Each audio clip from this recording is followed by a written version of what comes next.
ॐ कवचम् राघवेन्द्रस्य यतीन्द्रस्य महात्मनः वक्ष्यामि गुरुवर्यस्य वाञ्छितार्थप्रदायकम्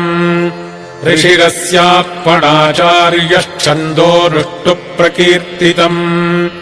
देवता श्रीराघवेन्द्र गुरुरिष्टार्थसिद्धये अष्टोत्तरशतम् जप्यम् भक्तियुक्तेन चेतसा उद्यत्प्रद्योतनद्योतधर्मकूर्मासने स्थितम् एद्यखद्योतनद्योतप्रतापम् राममानसम् धृतकाषायवसनम् तुलसीहारवक्षसम्